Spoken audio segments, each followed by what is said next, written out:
What's the point of enlightenment? Why people experience enlightenment? They say before enlightenment, chalk will carry water. After enlightenment, chalk will carry water. But in between, why do we have this enlightenment? What's the point of it? So, in this video, I want to share with you what's the point of enlightenment.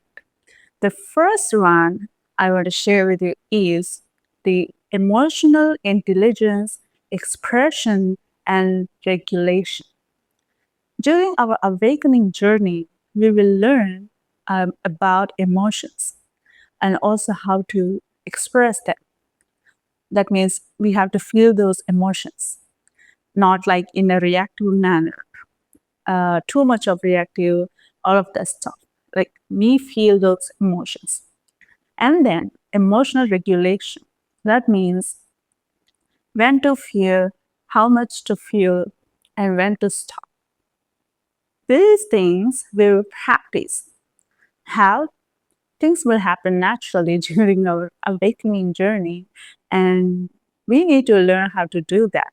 And there are so many people who can support us how to do it, and I will also make videos on that so we can learn how to gain knowledge on emotions. That means why we have emotions, what are the purposes of different emotions, and how can we feel them, and then how to regulate them depending on our life situation. That means, let me give you an example.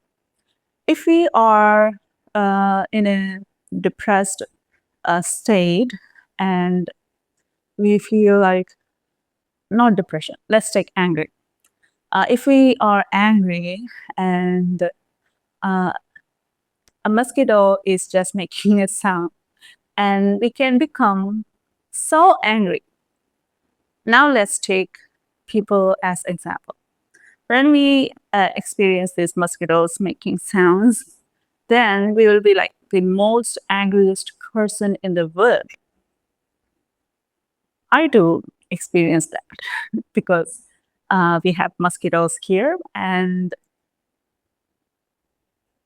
when there are things like that, we can be as angry as possible, but we can regulate it. How?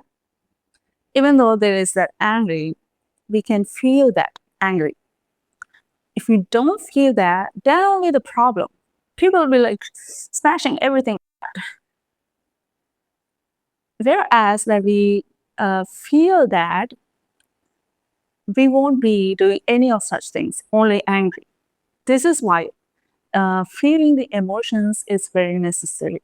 When we do this, automatically the emotions get regulated, because it would be like a short wave in the sea. Whereas if we don't feel that and avoid that, then it becomes like a huge tide in a sea. Can you see the difference? If we express it, it will rise and it goes down. Whereas if we are not expressing it, we are not feeling it. Expression means feel it or do some kind of minimal action. Mostly people do like using their mosquito killers, and then we calm. Whereas if we don't have the enough regulation, we'll be like smashing at everything. There is no regulation here. And then some people will smash, and then immediately they will be like normal. This is also a kind of regulation, as long as there is no damage or people are not getting hurt, because they are trying to release that anger, but in this process they are unable to feel it.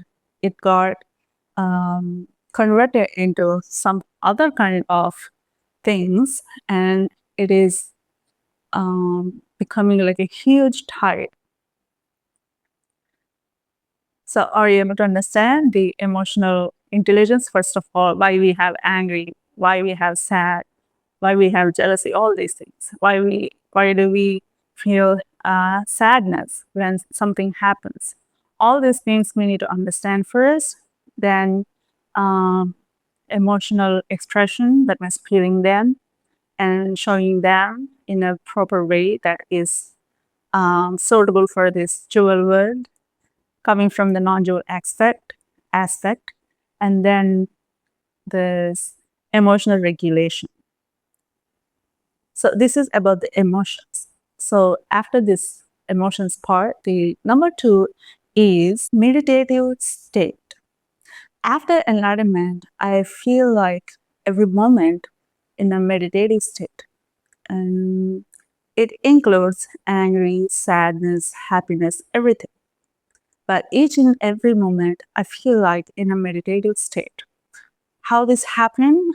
This happened because during my awakening journey, we will practice how to do the things in a meditative way. That means we have to put our focus onto that particular activity. That means when we are eating, we will put our mind, that they call it mindfulness.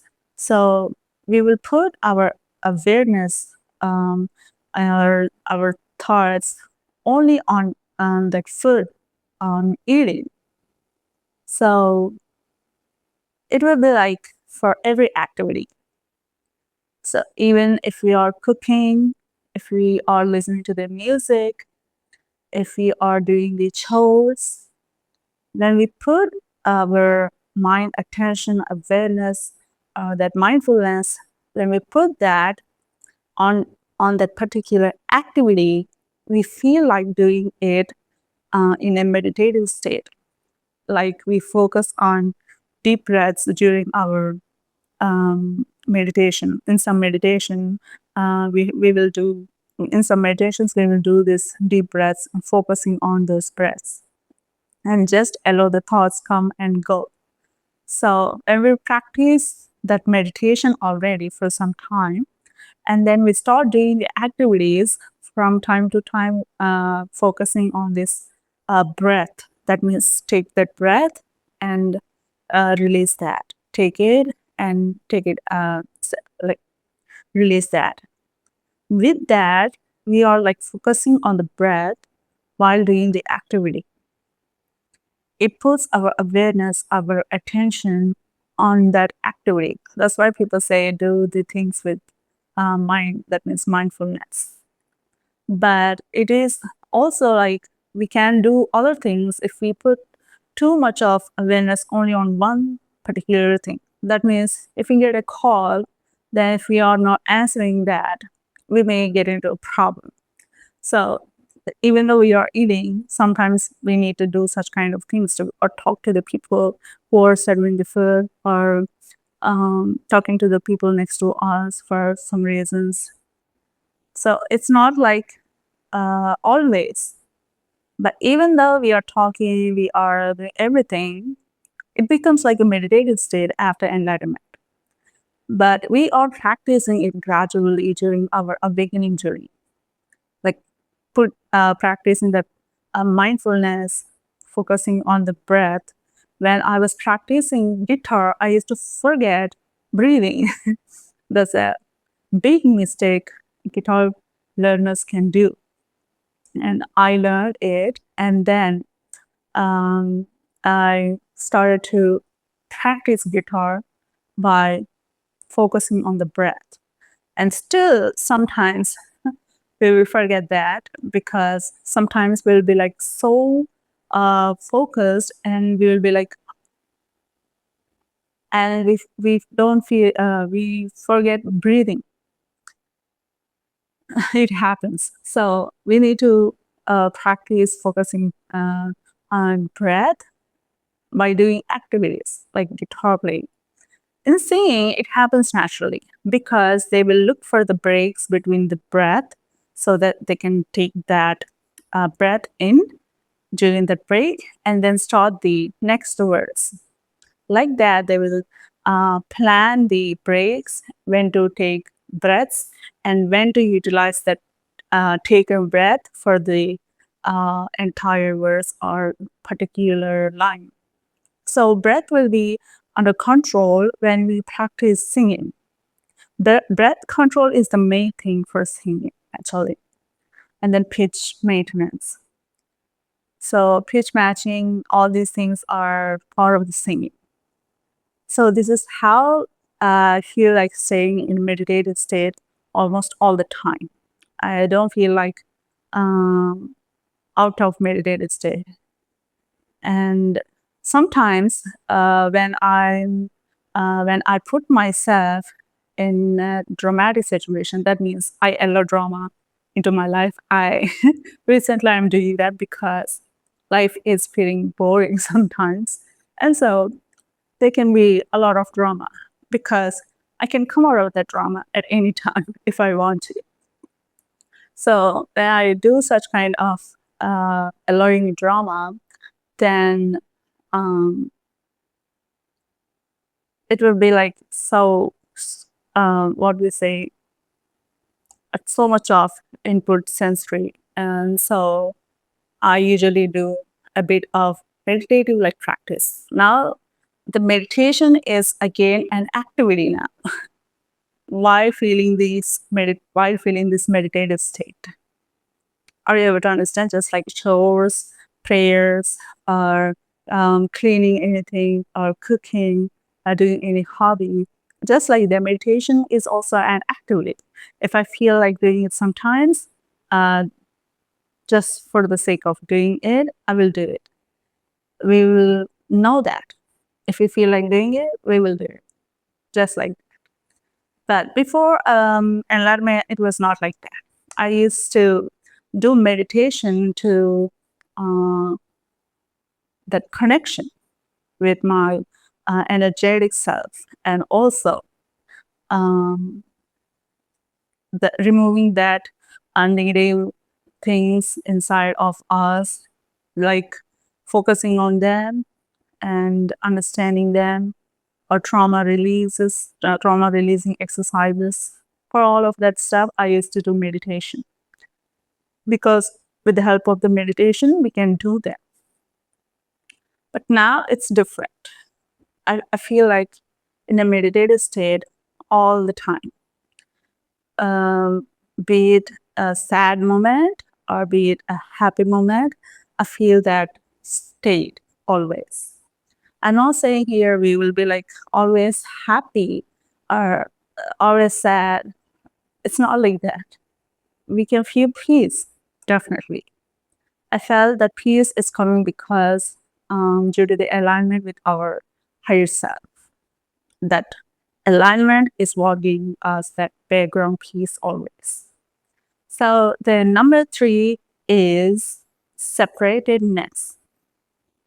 Separatedness means when we understand that we are part of that oneness, and then after that we come here, we will understand that we are all different souls and different human models.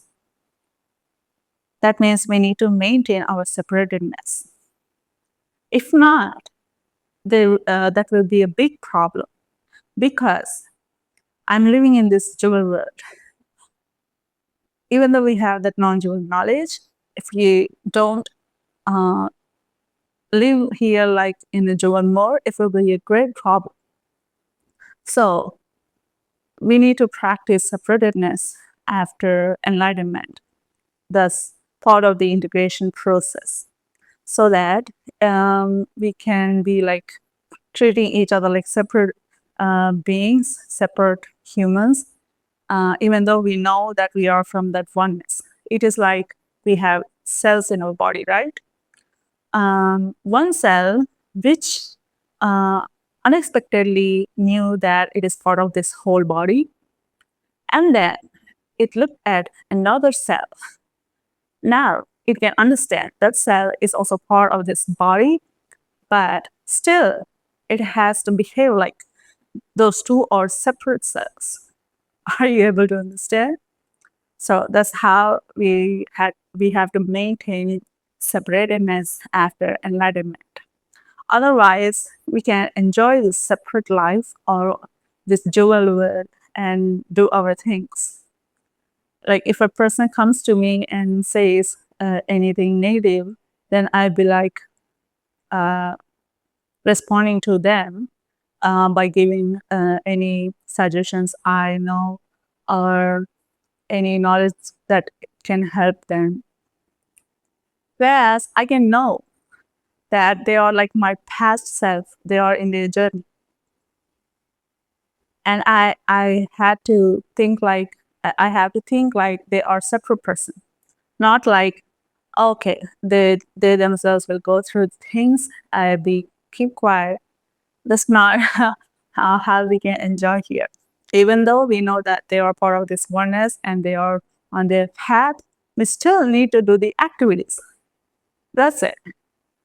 Like feeling we are separate and doing the things. Here, separatedness doesn't mean hating or um, or making them feel low or suppressing them. Nothing like that. Here, separateness is only for like a two-player game where we play the two players. Like first player, I'm the first player, I am the second player. But still, first player and second player are different. Gameplay would be different. I won't play for the second player just like for the first player. There's like two different human models. So I need to maintain separateness. And then I need to treat other people like separate souls, separate energetic selves. Then only we can happily live in this dual world with the non-dual knowledge. Because thinking of oneness, part of that oneness, and we be like, we are all one, and then don't do any activities, then it will be a problem. If we say like, people go through different issues in their life, then we can say like, we are one and I suffered, you suffer too. We can say like that. Instead, we will try to give advice or a suggestion. They can listen to us or not. We don't want that. If they listen to us, it helps them after experimenting or exploration, then that's great. If they don't want to do that, that's it. But before I was not like that. Things were different before. I couldn't understand why people do like that even after me explaining things to them. I was like, why they are doing like that? Even I explained them this thing. But after enlightenment, I am able to understand that people will also behave with their own traumas and false conditioning, just like me as my past self. So now I can understand they are not aware that we are part of that oneness, just like the cell in our body, another cell in our body. Another cell doesn't know the cell, which already understood that it is part of this one body. So this is the separatedness. So after enlightenment, before enlightenment, this is not like a chopper, carry water. The activity is the same, maybe. For some people, activity is also not the same. They will do completely different things. They behave completely differently. They look completely different. It's all about their thing. That's part of their life. But here, the point of enlightenment is these things like emotional intelligence, emotional expression, emotional regulation. The number two is meditative state always. Number three is this thing, separatedness, I explained just now. So these are the main things. These are the main points of enlightenment. With these, we can lead the life like after practicing, we will go into the real game, right? So like that, we can play this life a bit better. Like we can have that ability to understand what to do. How can we manage about ourselves? Because we realize our whole self. So when we knew about ourselves, then things will be easier because we have already practiced them during awakening and before awakening. Now we have this knowledge of whole self realization. Whereas other people, uh, when they don't realize their whole self yet, they are in the journey. They are like my past self. And other people who experienced enlightenment and already lived here for so many years, they are like my future self. So I can understand people in a higher perspective. That means I can see myself in everyone, both before and also after, and also at present. And also the knowledge of the non-duality based on all the three things I explained before. It will be like always remembering our non-dual nature and at the same time living here in this dual world because we don't forget this separateness. We have to practice that. So that's the point of enlightenment. Before enlightenment, chalk will carry water. After enlightenment, chalk will carry water. But that's not just the thing. This way, I hope this will help you to understand what's the point of enlightenment beyond this saying of chalk will carry water. So if you like this video, please hit the like button and put your thoughts in the comments below. And if you're new to this text, please subscribe to the channel for more videos. Thank you so much for watching. Namaste.